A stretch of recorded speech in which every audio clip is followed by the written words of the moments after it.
সুপ্রিয় দর্শক শ্রোতা ভাই বোনদের আন্তরিক মোবারকবাদ জানিয়ে শুরু করছি মেগা ডিজিটাল স্কেল মহিমান্বিত রমাদান পাওয়ার্ড বাই ঢাকা দারুস সুন্নাত মডেল মাদ্রাসা কো-স্পন্সর সানোয়ে স্যাটেলাইট সিটি ও দারুস সুন্নাত ট্রাভেলস অ্যান্ড ট্যুরস। সুপ্রিয় দর্শক শ্রোতা, রমজানুল মোবারকের পূত এই পবিত্র সময়ে আমরা প্রতিদিন মহিমান্বিত রমাদান অনুষ্ঠানে জীবন ঘনিষ্ঠ রমজান সম্পর্কিত গুরুত্বপূর্ণ বিষয় নিয়ে বিজ্ঞ ওলামায়ে কেরামদের অংশগ্রহণে আলোচনা আমরা করে থাকি। আজকে আমরা অত্যন্ত গুরুত্বপূর্ণ একটি বিষয় নিয়ে আলোচনা করব। বিষয়টি হলো জান্নাতি দলের বৈশিষ্ট্য বা জান্নাতি দলের পরিচয়। এ বিষয়ে আলোচনা করার জন্য আমার সাথে রয়েছেন আন্তর্জাতিক খ্যাতিসম্পন্ন ইসলামী চিন্তাবিদ, লেখক ও গবেষক, শান্তিনগর আব্দুল বারী জামে মসজিদের সম্মানিত খতিব মুফতি ডক্টর আল্লামা কাফিল উদ্দিন সরকার সালেহী। আসসালামু আলাইকুম ওয়া রাহমাতুল্লাহি ওয়া বারাকাতুহু। ওয়ালাইকুম আসসালাম ওয়া রাহমাতুল্লাহি ওয়া বারাকাতুহু। হুজুর কেমন আছেন? আলহামদুলিল্লাহ। হুজুর, আমরা জান্নাতি দলের বৈশিষ্ট্য আমাদের আজকের আলোচনার বিষয়। জান্নাতি দল বলতে আমরা কি বুঝি, কারা এ দলের ইয়া? দেখুন, বিষয়টা অনেক প্রশস্ত একটা বিষয়। আল্লাহর জান্নাত হচ্ছে আল্লাহ পাক রব্বুল আলামিন বাবা আদম এবং হাওয়া তাদের জন্য তৈরি করেছিলেন এবং তাদেরকে সেখানে থাকার জায়গা দিয়েছিলেন। আদম সন্তান যারা, তারা জান্নাতে ফিরবে, এটাই হলো মূল কথা। যেহেতু আমাদের আদি পিতা আদি মাতা হযরতে আদম এবং মা হাওয়া আলাইহিস সালাম জান্নাতে তারা ছিলেন। জান্নাত থেকে তারা পৃথিবীতে এসেছেন, আবার জান্নাতে ফিরে যাবেন, তার সন্তানরা জান্নাতে যাবে, এটাই হলো মূল কথা। তবে এই জান্নাতে যেতে গেলে পবিত্র কোরআন মজিদে আল্লাহ পাক রব্বুল আলামিন শর্ত দিয়েছেন। আর সেই শর্তগুলোর মধ্যে একটি হচ্ছে ইন্নাল্লাযীনা আমানু ওয়া আমিলুস সলিহাতি কানাত লাহুম জান্নাতুল ফিরদাউসি নুজুলা। এই আয়াতের মধ্যে পরিষ্কার করে বলা হয়েছে যে ইমানদার ব্যক্তি ছাড়া কাউকে আল্লাহ জান্নাতে নেবেন না। ইমানদার ব্যক্তি হতে হবে। আর ইমানদার ব্যক্তি কাকে বলে? ইমানদার ব্যক্তি তাকেই বলে আনতুমিনা বিল্লাহি ওয়া মালাইকাতিহি ওয়া কুতুবিহি ওয়া রুসুলিহি ওয়াল ইয়াউমিল আখির ওয়াল কদরি খাইরিহি ওয়া শাররিহি মিনাল্লাহি তাআলা ওয়াল বা'স বাদাল মাউত।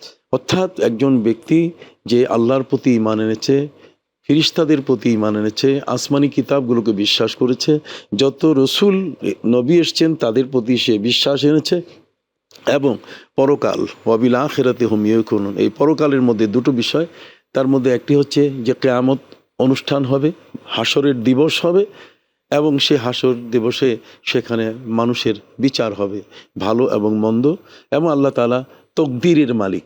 এই পৃথিবীতে কে কখন মারা যাবে, কে কে খাবে ইত্যাদি, কার সাথে কার বিবাহ হবে, শাদী হবে, এই সবগুলো নির্ধারিত। তো একজন ইমানদার ব্যক্তি তার জীবনের এই বিষয়গুলোকে তার বিশ্বাসের আওতাভুক্ত করে রাখতে হবে।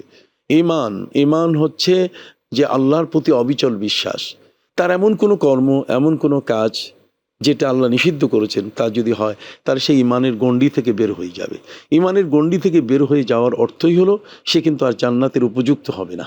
শর্ত যে দুটোর কথা বলছিলাম, একটা হলো ইমান, তার মানে তার ওই বিষয়গুলো প্রতি তার অবিচল আস্থা রাখতে হবে। আমাদের সাথে ভিন্ন ধর্মের মানুষের যে পার্থক্যটা এই জায়গায়, তারা আখেরাতকে বিশ্বাস করে না। আখেরাতকে বিশ্বাস করতে হবে, কারণ পবিত্র কোরআন মজিদের সূরা আল ফাতিহার মধ্যে বলা হয়েছে মালিক ইয়াউমিদ্দিন, তিনি বিচার দিবসের মালিক। আজকের পৃথিবীতে যদি কেউ কারো উপরে অন্যায় করে, কাউকে হত্যা করে, গুম করে, কারো জীবন নাশ করে ফেলে, তাহলে সেই ব্যক্তি কিয়ামতের ময়দানে জান্নাতে যাওয়ার আশা করতে পারে না। তার অর্থ হলো এই যে সে পৃথিবীতে আল্লাহ কর্তৃক প্রদত্ত বিধানকে লঙ্ঘন করেছে। তো আল্লাহ কর্তৃক এই আদেশগুলোকে লালন করে যে ব্যক্তি তার জীবনকে পরিশীলিত করেছে, সৌন্দর্যমণ্ডিত করেছে, সেই ব্যক্তি। এবং পাশাপাশি বলা হচ্ছে ওয়া আমিলুস সলিহাত। এই ওয়া আমিলুস সলিহাতের ভিতরে এখানে দুটো বিষয় চলে এসছে। একটা হচ্ছে তার আমল। আপনি জানেন আমরা মুসলমান। প্রিয় নবী সাল্লাল্লাহু আলাইহি ওয়াসাল্লামকে হযরত জিবরিল আমিন জিজ্ঞেস করেছেন, ইয়া রাসূলুল্লাহ মাল ইসলাম, ইসলাম কি জিনিস? তখন নবী করিম সাল্লাল্লাহু আলাইহি ওয়াসাল্লাম বলেছেন আন তুকিমাস সালাহ, তুমি নামাজ পড়বে। কথা বুঝে কি? ওয়া তাসুমা রমাদান, তুমি রমজান মাসে রোজা রাখবে। ওয়া তাহুজ্জাল বাইত, তুমি কাবা ঘরের হজ করবে তোমার যদি শক্তি থাকে। এবং ওয়া তুআদ্দিজ যাকাত, এবং তুমি যাকাত আদায় করবে যদি তোমার সম্পদ যাকাত দেওয়ার মতো থাকে। তাহলে একজন ব্যক্তির জান্নাতে যাওয়ার জন্যে এই আমলগুলো একান্ত প্রয়োজন। আল্লাহ বলছেন ইন্নাল্লাযীনা আমানু ওয়া আমিলুস সলিহাত। এই সলিহাত শব্দটা কিন্তু বহুবচন। নেক কাজ, অনেক কাজ। অনেক সময় দেখা যাবে একজন ব্যক্তির নামাজ আছে, রোজা আছে, হজ আছে, সব কিছু আছে, কিন্তু মা বাবাকে সে ফেলে রেখেছে। মা বাবার সাথে তার কোনো কানেকশন নাই, কোনো সম্পর্ক নাই, মা বাবার দেখাশোনা সে করছে না। অথচ যে মা তাকে গর্ভে রাখলেন 10 মাস 10 দিন, তার পৃথিবীর সবচেয়ে বড় যে দামি জিনিসগুলো মায়ের ফ্যাক্টরিতে, মায়ের গর্ভে তৈরি হলো। মমতাময়ীর মা, মমতাময়ী মায়ের গর্ভটাকে পবিত্র কোরআন রেহেম বলেছে, এবং এর বহু বছর হলো আরহাম। ওয়াত্তাকুল্লাহাল্লাযী তাসাআলুনা বিহি ওয়াল আরহাম ইন্নাল্লাহা কানা আলাইকুম রাকিবা। মায়ের পেট, এটা এত বরকতময় একটা জায়গা, এত দয়ার একটা জায়গা, যে দয়ার জায়গাটিতে আমার চক্ষু তৈরি হয়, যেটা পৃথিবীর কোনো ফ্যাক্টরিতে চক্ষু তৈরি হয় না। এখানে কিডনি তৈরি হয় মায়ের গর্ভে, যা অন্য কোথাও নয়। লিভার তৈরি হয়, আমার ফুসফুস তৈরি হয়, হার্ট তৈরি হয়, যেগুলো পৃথিবীর কোথাও হয় না। একজন ব্যক্তি সে বড় ইমানদার, একজন ব্যক্তি তার তসবিহ 100 দানা নয়, 1000 দানার তসবিহ নিয়ে সে বসে আছে, অথচ তার মায়ের খবর তার কাছে কি নাই। তাহলে সে ব্যক্তি আটকে যাবে, তার জন্য জান্নাতের কোনো সুযোগ হবে না।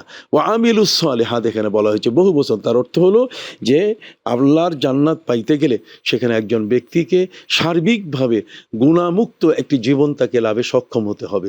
একজন ব্যক্তি সে গুনাহও করতেছে, আবার সে ভালো কাজও করতেছে।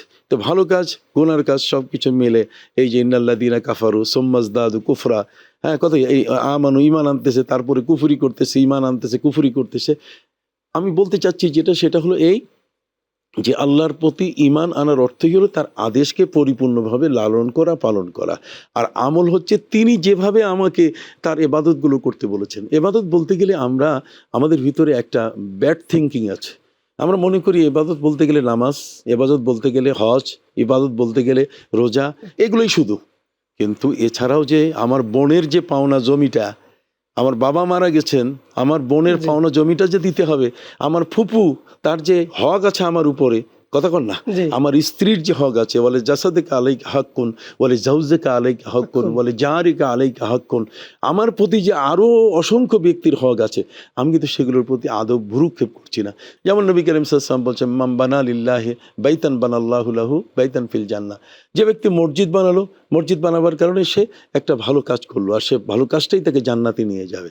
কিন্তু সে মসজিদ বানালো ঠিকই, কিন্তু পাশাপাশি সে অন্যায় কিন্তু কোন অংশে করে নাই, যেটা আমাদের চোখের আড়ালে পড়ে আছে। তাহলে এই জান্নাত তার জন্য কখনই হবে না, সেটা বাধাগ্রস্ত। একটা প্রশ্ন আপনার কাছে করতে চাই। রমজানে রোজা রাখার পরে আমরা তো জানি রোজার প্রতিদান আল্লাহ 70 থেকে 700 গুণ বাড়িয়ে দিবেন। কেউ যদি চুরি করে, ডাকাতি করে, জিনা করে, ব্যভিচার করে রমজান মাস, এই শাস্তিটা কি হবে, তার শাস্তিটা? দেখুন, এখানে আল্লাহর একটা খুব দয়ার বিধান আছে। আমরা তো ইসলাম ধর্ম নিয়ে কথা বলি, ইসলাম ধর্মের ভিতরে আল্লাহর যে দয়ার বিধানটা, সেটা এত ব্যাপক যেটা কল্পনা করা যায় না। যেমন কাবা ঘর, আমি এক উদাহরণ দিচ্ছি। কাবা ঘরে যদি কেউ নামাজ পড়েন তাহলে 1 লক্ষ নামাজের সওয়াব, কিন্তু যদি কেউ গুনাহ করে তাহলে 1 লক্ষ গুনাহ তার আমলনামায় আসবে কিনা। যেমন নবীর মসজিদে যদি কোনো ব্যক্তি নামাজ পড়েন তাহলে 50,000 নামাজের সওয়াব, কিন্তু সেখানে যদি কেউ অপরাধ করে তাহলে কি 50,000 গুনাহ আসবে? এক্ষেত্রে ওলামায়ে কেরাম দ্বিমত পোষণ করেছেন। একদল আলেম বলছেন যে না, জাযাউ সাইয়্যাতিন সাইয়্যাতুন মিসলুহা, যদি সে গুনাহ করে তাহলে যে স্পটে সে গুনাহ করেছে ওইখানে একটা সওয়াবের মূল্য কতটুকু। যেমন কাবা ঘরে তার অঙ্গনে হরম শরীফে যদি কেউ সওয়াবের কাজ করে, সেজদা করে, রুকু করে, 1 লক্ষ সেজদা। তো কাজে সেখানে যদি কেউ অপরাধ করে তার অপরাধও কি হবে? 1 লক্ষ গুনাহ। একটা গুনাহ করলে 1 লক্ষ গুনার সমান সে অপরাধী হয়ে গেল। এই একটা বিষয়। ওলামা ইকরামের একটা দল, আরেকটা দল বলছে যে না, আল্লাহ তো রহমান এবং রহিম, তিনি মহাদয়ালু। একজন ব্যক্তি অপরাধ করেছে, তিনি তো ক্ষমা করতে চান। প্রিয় নবী সাল্লাল্লাহু আলাইহি ওয়াসাল্লাম তিনি বলেছেন, লাউলাম তুজনেবু লামা খালাকাকুমুল্লাহ, তোমরা যদি গুনাহ না করতে আল্লাহ তোমাদেরকে সৃষ্টি করতেন না, ফিরিস্তাই রেখে দিতেন। ফিরিস্তারা গুনাহ করে না। সুবহান কুদ্দুসুন রব্বুনা ওয়া রব্বুল মালাইকাতি ওয়ার রূহ, ফিরিস্তারা শুধু তাসবিহ পড়ে, ওরা অপরাধ করতে জানে না। তো আমার নবী সাল্লাল্লাহু আলাইহি ওয়াসাল্লাম তিনি বলেছেন, লাউলাম তুজনেবু, যদি তোমরা অপরাধ না করতে, লামা খালাকাকুমুল্লাহ, আল্লাহ তোমাদেরকে সৃষ্টি করতেন না। অপরাধ করেছো বলেই তোমরা আল্লাহর কাছে বলছে তুমি রহমান, তুমি রহিম, তুমি গাফফার, তুমি সাত্তার। হ্যাঁ, আল্লাহর যে 99টি নাম আছে, সে 99টি নামের মধ্যে সেখানে 97টি নামই হচ্ছে তার দয়ার। যখন কোনো মানুষ অপরাধ করে তখন কিন্তু এই 97টি তার গুণাবলী, আল্লাহর যে সিফাত, যে নাম, এগুলো ব্যবহার হয়। বান্দা তখন ওই নাম ধরে তাকে ডাকে। কথা বুঝে গেছে? তাহলে অপরাধ একজন ব্যক্তি যদি রমজান মাসে করে, সে অপরাধটাকে, যেমন 700, আপনি যে বললেন যে এটা 10 থেকে কত 700 গুণ পর্যন্ত আল্লাহ বাড়িয়ে দেন। আল্লাহ বাড়িয়ে দেন সওয়াব। তাহলে গুনাহ করলে কি সে গুনাহটা 700 গুণ পর্যন্ত বাড়বে? না, সেটা বাড়বে না। গুনাহ যদি কোনো ব্যক্তি করে তাহলে সে গুনাহটা গুনার মতোই একটাই হয়ে থাকবে, এবং আল্লাহ তাআলা যেন সহজ করে দেন তাকে তওবা করার। কারণ রমজান মাস হচ্ছে শাহরুত তাওবা, জি এটা হচ্ছে আল্লাহর কাছে এনাবাত এবং জি নিজের জি। তওবার। আল্লাহ রসুল যে হাদিসে বলছিলেন যে বনি ইসরাইলের মধ্যে 72 দল হবে, আমার উম্মতের মধ্যে 73 দল, 72টাই জাহান্নামী, একটা জান্নাতি। ওই যে নাজি দল, মা আনা আলাইহি ওয়া আসহাবি, এই দলের বৈশিষ্ট্য আকীদা নিয়ে যদি আপনি একটু বলতেন।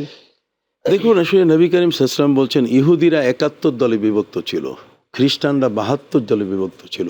সাতাফতারিকু উম্মতি আলা সালাসি ওয়া সাবঈনা ফিরকাতান, জি আর আমার উম্মত বিভাজিত হবে, ভাগ হবে সে 73টা ফিরকায়। তার মানে 73টা দল হবে। এই দলগুলো হচ্ছে ধর্মীয় দল, এমনি না যারা রাস্তাঘাটে মিছিল করে ইয়ে করে, এগুলো কিন্তু না। ধর্মীয় দল, ধর্মীয় দল, ধর্মীয় ধর্ম ক্ষেত্রে, নিয়ে। হ্যাঁ, ধর্ম নিয়ে বাড়াবাড়ি করবে। জি এই ধর্মীয় দলের ক্ষেত্রেই সেখানে প্রায় নবী করিম সাল্লাল্লাহু আলাইহি ওয়াসাল্লাম প্রায় নয়, তিনি বলেছেন যে 73টা দল হবে। 73টা দলের মধ্যে একটা দল শুধু জান্নাতে যাবে, নাজি, এরা পরিত্রাণপ্রাপ্ত, আর বাকিগুলো কিন্তু জাহান্নামে চলে যাবে। এটা একটা বিশাল বড় বিষয়। নবী করিম সাল্লাল্লাহু আলাইহি ওয়াসাল্লাম এই বিষয়টাকে তিনি বুঝিয়েছেন একটা হাদিসের মাধ্যমে, যেটা তাফসিরাতে আহমদিয়ার মধ্যে আল্লামা মোল্লা জীবন রহমতুল্লাহ লিখছেন। হযরত আব্দুল্লাহ ইবনে মাসউদ রাদিয়াল্লাহু তাআলা হাদিস, নবী করিম সাল্লাল্লাহু আলাইহি ওয়াসাল্লাম বলছেন, তার সম্বন্ধে বলছেন, খাত্তা রাসূলুল্লাহ সাল্লাল্লাহু আলাইহি ওয়াসাল্লাম আলাল আরদি খাত্তা মুস্তাকিমা ফাকালা হাযা রুশদ ওয়া সিরাতুম মুস্তাকিম।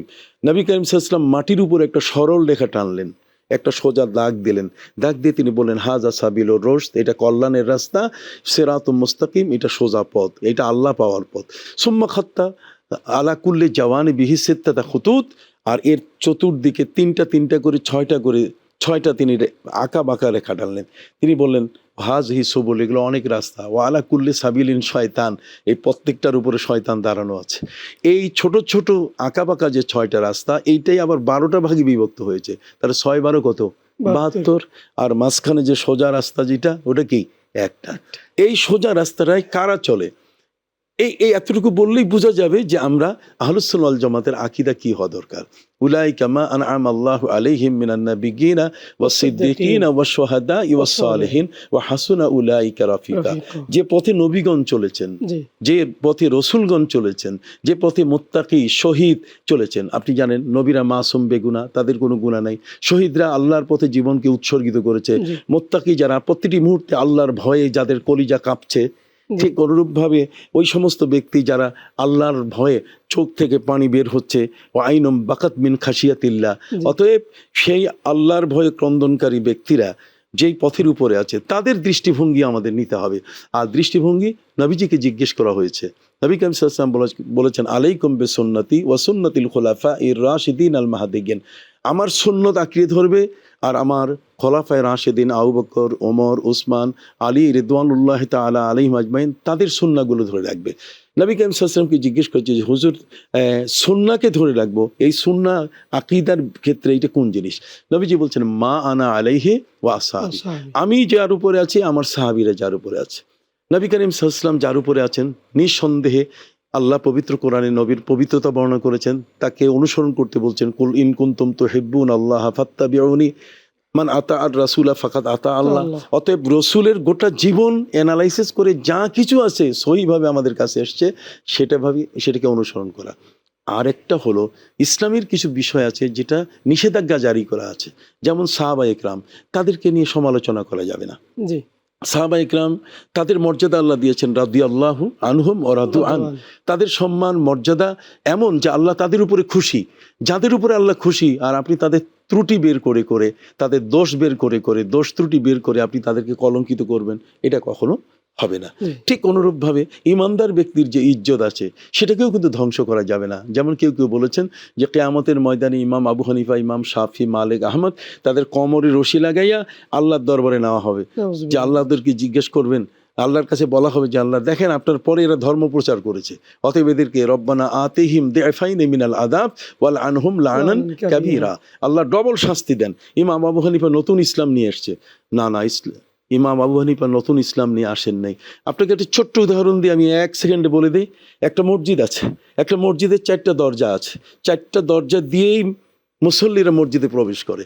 আপনার কাছে আমার প্রশ্ন, মুসল্লিরা কি দুইটা জায়গায় প্রবেশ করে না একটা জায়গায়? একটা জায়গায় মসজিদে প্রবেশ করছে, কিন্তু দরজা কয়টা? চারটা। তো ইমাম আবু হানিফা, ইমাম শাফি, ইমাম মালিক, ইমাম আহমদ বিন হাম্বল চারটা দরজা দিয়েই প্রবেশ করছে একটা জায়গায়, আর সেটা হলো ইসলামের মহানবী সাল্লাল্লাহু আলাইহি ওয়াসাল্লামের মহাজ্ঞান সমুদ্রে তারা প্রবেশ করছেন। অতএব এগুলো কোনো অন্যায় বিষয় নয়। একজন ব্যক্তির তার আকীদা রাখতে হবে যে নবী রসুল যারা আছেন তারা মাসুম, তারা বেগুনা। অথচ কেউ কেউ বলছেন হযরতে নবী দাউদ আলাইহিস সালাম তিনি চরিত্রহীন ছিলেন। এই যে শব্দগুলো, এগুলো আমাদেরকে আহত করেছে, এগুলোর দ্বারা আমরা কলঙ্কিত। হযরতে আদম আলাইহিস সালাম গন্ধম ফল খেয়েছেন, এই গন্ধম ফলটাকে নিয়ে এত চর্চা শুরু হয়ে গেছে কারো কারো মাঝে।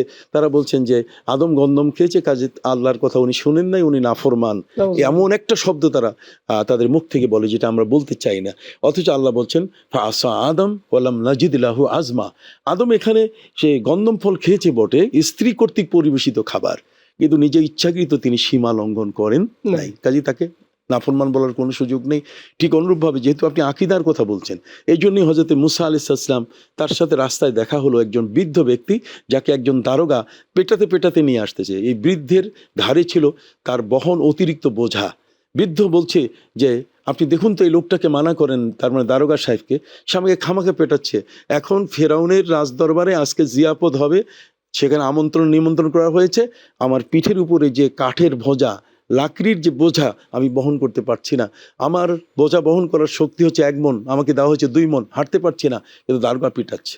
হযরত নবী মুসা আলাইহিস সালাম দারোগাকে বললেন যে তোমার বাপের বয়সী, দাদার বয়সী এই মানুষটার উপর তুমি দয়া করো, সে আস্তে আস্তে নিয়ে যাক, নাহলে অর্ধেক বোঝা তুমি তোমার কাঁধে নিয়ে নাও। কিন্তু সে দারোগা বলছে তুমি কে? এই কথা বলে মুসা নবীকে শাসানো শুরু করেছে। মুসা নবী তো ছিলেন লাঠিওয়ালা নবী, উনি ওই মুহূর্তে তাকে থাপ্পড় দিয়েছেন। এক থাপ্পড়ে ওই কিপ্তি লোকটি সেখানে মারা যায়। কথা বুঝতে পারছেন? বৃদ্ধ মানুষটাকে যে পেটাচ্ছিল। এখানে হযরত নবী মুসা আলাইহিস সালামের কি অপরাধ? পবিত্র কোরআন বলছে, মুসা নবী সাথে সাথে বলেছেন ইযা ওয়া আনা মিনাজ জালিমিন, আমি যে লোকটাকে থাপ্পড় দিলাম এটা ঠিক করি নাই, উনি নিজেই বলেছেন। কিন্তু এর দ্বারা যে উনি গুনাহ কবিরা করেছেন সে কথা বলা যাবে না, যেহেতু সে একজন বৃদ্ধকে কঠিনভাবে পেটাচ্ছিল এবং তার বহনের অতিরিক্ত বোঝা তার মাথায় চাপিয়ে দিয়েছে। এই ধরনের জালেম তো আমাদের পৃথিবীতে এখনো আছে। অতএব আমি যেটা বলতে চাই সেটা হলো আকীদার যে ক্ষেত্রটা, প্রিয় নবী সাল্লাল্লাহু আলাইহি ওয়াসাল্লাম তার রওজা মোবারকে জিন্দা, এটা আমাদের আকীদা। শুধু তাই নয়, বরং আলা ওয়াইন্না আম্বিয়া আল্লাহি আহিয়াউন ফি কুবুরিহিম ওয়া হুম ইউসাল্লুন, যত নবী তার কবরে আছেন প্রত্যেক নবী তার কবরে জীবিত এবং তারা সেখানে নামাজ পড়ছেন। হযরত নবী মুসা আলাইহিস সালাম নবীজি যখন মেরাজে যাচ্ছিলেন তখন তিনি দেখলেন, আমি দেখলাম ওয়াইন্নী রাআইতু মুসা কায়িমান ইউসাল্লি, সহিহ বুখারীতে আছে যে আমি মুসা নবীকে দেখলাম যে উনি দাঁড়িয়ে কবরে নামাজ পড়তেছেন। এটা নবী কারীম সাল্লাল্লাহু আলাইহি ওয়াসাল্লামের ভাষ্য। এখন কেউ যদি অস্বীকার করে এগুলো নবীজি শাফাআত করবে না, তাদের ব্যাপারে কি বলবেন খুব সংক্ষেপে? আপনি দেখেন শাফাআত সম্পর্কে খোদ মদিনা শরীফে যখন নবী রওজা জিয়ারত করতে যায় সেখানে কি চমৎকার সোনালী অক্ষরে লেখা, শাফাআতি লিআহলিল কাবাইর মিন উম্মতি, আমার উম্মতের মধ্যে তোমরা যারা গুনাহ কবিরা করেছো ভয় পেও না, আমি তোমাদেরকে শাফাআত করব, তার মানে সুপারিশ করে নিয়ে যাব। এবং নবী করিম সাল্লাল্লাহু আলাইহি ওয়াসাল্লাম নিজেও বলেছেন সব মানুষ সেজদায় পড়ে যাবে, আমিও সেজদায় পড়ে যাব, আল্লাহ আমাকে বলবেন ইরফা রাসাক, আপনি মাথা তুলেন, ওয়া শাফে, আপনার উম্মতের জন্য আপনি সুপারিশ করেন, তু শাফা, তাদের শাফাত কবুল করা হবে। কেউ যদি এটাকে অস্বীকার করে তাহলে সে আমাদের আহলুস সুন্নাহ ওয়াল জামাতের আকীদার অন্তর্ভুক্ত ব্যক্তি নয়। জি, শুকরিয়া, জাযাকাল্লাহ। আল্লামা ডক্টর কাফিলউদ্দিন সরকার সালেহী কষ্ট করে এসেছেন, আপনাকে মোবারকবাদ। শুকরিয়া আপনাকে। জি, সম্মানিত দর্শক শ্রোতা, আপনারা দেখছেন মেগা ডিজিটাল স্কেল মহিমান্বিত রমাদান, পাওয়ার্ড বাই ঢাকা দারুস সুন্নাত মডেল মাদ্রাসা, কো-স্পন্সর সানওয়ে স্যাটেলাইট সিটি এবং দারুস সুন্নাত ট্রাভেলস অ্যান্ড ট্যুরস। আমরা অনুষ্ঠানে একেবারে শেষ পর্যায়ে চলে এসেছি।